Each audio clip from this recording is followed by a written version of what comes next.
एजिकियल का ग्रंथ अध्याय 5। इज़राइल के विनाश का संकेत। मानव पुत्र, तुम एक तेज लोहे की पत्ती लो, उसका उपयोग नाई के उस्तरे के रूप में करो और उससे अपना सिर और दाढ़ी मुड़ो।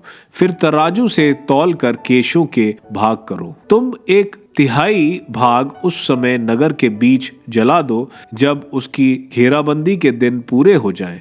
तुम एक तिहाई भाग लेकर उस पर नगर के चारों ओर तलवार से प्रहार करो। एक तिहाई भाग हवा में बिखेर दो और मैं तलवार से उनका पीछा करूंगा। तुम उनमें से कुछ को लेकर उन्हें अपने वस्त्र के खूंटों से बांध लो। फिर उनमें से कुछ को आग में डालकर जला दो और उनमें से एक ज्वाला निकलकर इज़राइल के समस्त घराने पर फैल जाएगी। प्रभु ईश्वर कहता है, यह यरूशलेम है, मैंने इसे राष्ट्रों के बीचों बीच चारों ओर देशों के साथ रखा है, किंतु उसने अपनी दुष्टता द्वारा अन्य राष्ट्रों से भी अधिक मेरे आदेशों का तिरस्कार किया और पड़ोस के देशों से अधिक मेरे आदेशों का उल्लंघन किया, क्योंकि उसने मेरे नियमों की अवहेलना की है और मेरे आदेशों का अनुसरण नहीं किया। इसलिए प्रभु ईश्वर यह कहता है, तुम अपने पड़ोसी राष्ट्रों से भी अधिक विद्रोही हो और तुमने ना तो मेरे विधानों का अनुसरण किया है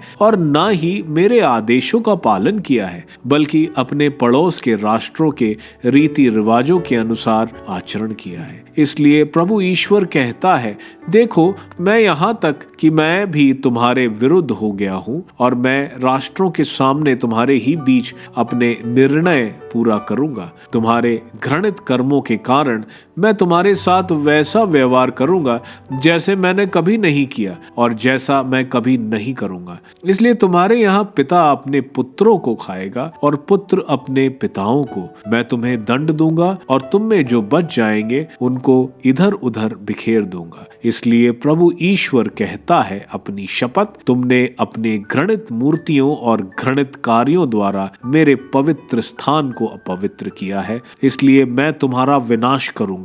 तुम मेरी आंखों से बच नहीं सकोगे और मैं दया नहीं दिखलाऊंगा। तुम्हारा एक तिहाई भाग महामारी से मर जाएगा और तुम्हारे यहाँ अकाल से नष्ट हो जाएगा। एक तिहाई भाग तुम्हारे आसपास तलवारों के घाट उतारा जाएगा और मैं एक तिहाई भाग को इधर उधर बिखेर दूंगा और उसका पीछा तलवार से करूंगा। इस प्रकार मेरा क्रोध शांत हो जाएगा और मैं उन पर अपना क्रोध उतार कर संतोष का अनुभव करूंगा। जब मैं उन पर अपना क्रोध उतारूंगा तो वह यह जान जाएंगे कि मैं प्रभु ने ही उत्तेजित होकर ऐसा कहा है। यही नहीं, मैं तुम लोगों को उजाड़ दूंगा और तुम्हारे पड़ोस के राष्ट्रों के बीच और वहां से गुजरने वाले लोगों के सामने उपहास का पात्र बना दूंगा। तुम अपने आसपास के राष्ट्रों के लिए निंदा और उपहास, चेतावनी और आतंक के पात्र बन जाओगे जब मैं अपने क्रोध, आक्रोश और घोर प्रताड़ना के कारण तुम्हें दंड दूंगा।